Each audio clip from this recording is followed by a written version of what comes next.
HOA Karen called the cops on my orchard. Didn't know I owned the land. Her HOA sits on the orchard. The orchard had been there longer than anyone in the neighborhood could remember. Rows and rows of fruit trees stretching across the hillside, apple trees, peach trees, and several old pear trees that my grandfather planted decades ago.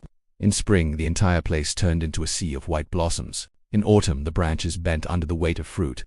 To most people, it looked like a beautiful countryside farm. But to me, it was family history. My family had owned the land long before the area became popular with developers. The new development about 10 years ago, things started changing. Construction crews arrived nearby. Large trucks rolled through the old country roads, and soon a massive housing development appeared next to the orchard. Big houses, perfect lawns, private streets, and of course, a powerful HOA. The community marketed itself as a luxury countryside neighborhood, but the truth was simple. It had been built right beside farmland. My farmland. The first complaints, at first everything was peaceful. But then the complaints started. Some residents didn't like the tractors. Others complained about the smell during harvest season. A few people even complained about bees. Apparently they had never lived near a farm before. But none of those complaints caused serious problems. Until Karen moved in. Karen takes control. Karen quickly became the most powerful voice in the HOA. She joined the board, then became president. And suddenly she began enforcing rules like she owned the entire area, not just inside the neighborhood, but everywhere nearby, including my orchard. Karen's first visit one afternoon, Karen drove down the dirt road leading to my property. She stepped out of her SUV holding a clipboard.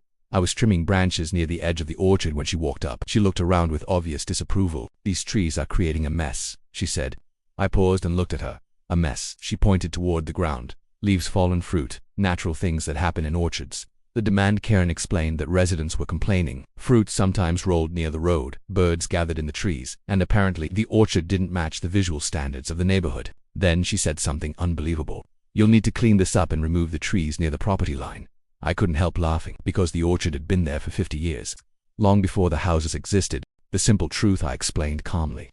The orchard was private property, and it wasn't part of the HOA. Karen didn't like hearing that. Not at all. She insisted the HOA had authority over nearby land because it affected the community. But that wasn't how property law works. Karen's new strategy. Over the next few weeks, Karen kept pushing. HOA letters appeared in my mailbox. Complaints about noise, complaints about tractors, complaints about fruit falling from trees.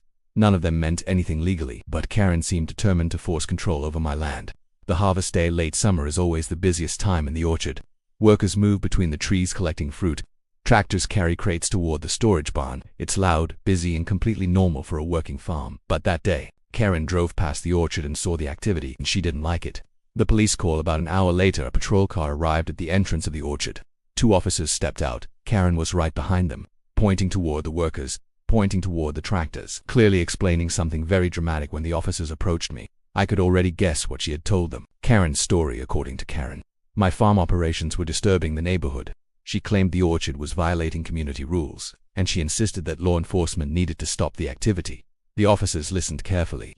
Then one of them asked a simple question. "Sir, do you own this property?"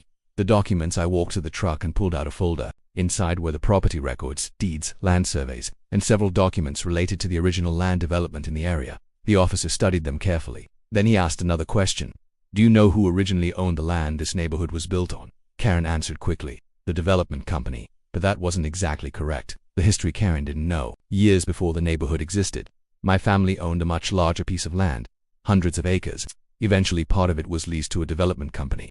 They built the houses, created the streets, and formed the HOA. But the land agreement had something interesting in it. The development company never fully purchased the land. They financed it through a long-term ownership structure, and that structure was still tied to the original property title, which meant something very surprising. The real owner. The officer read through the documents slowly. Then he looked up. Then he looked toward the neighborhood behind Karen. And finally he said something that made Karen completely freeze. "Ma'am, according to these records, this gentleman owns the master land title." The silence. Karen blinked in confusion. "What does that mean?" The officer explained it clearly. The neighborhood wasn't built on land that Karen's HOA owned. It was built on land connected to the original property agreement. And that property still belonged to my family, which meant something very ironic. The orchard owner she had just called the police on technically owned the land underneath her entire neighborhood. Karen's confidence disappears. A few minutes earlier, Karen had been loudly demanding enforcement. Now she looked completely stunned. The officers closed the documents and handed them back to me. Then they turned to Karen. "Ma'am, this appears to be a civil misunderstanding." But the truth was even simpler. She had tried to use authority she never actually had. The aftermath. After that day, something changed. The HOA stopped sending letters. No more complaints. No more attempts to control the orchard. Residents still drove past the trees every day. But now they understood something Karen had ignored. The orchard wasn't the problem. It was the reason the neighborhood existed in the first place. What would you do? If an HOA tried to control your land even though you weren't part of their community, how would you respond? Would you ignore them, fight them legally, or show them the property documents? Comment below and tell me what you would do. And don't forget to write your city and country in the comments. If you enjoy stories like this, like the video and subscribe for more unbelievable HOA stories. And I'll see you in the next one.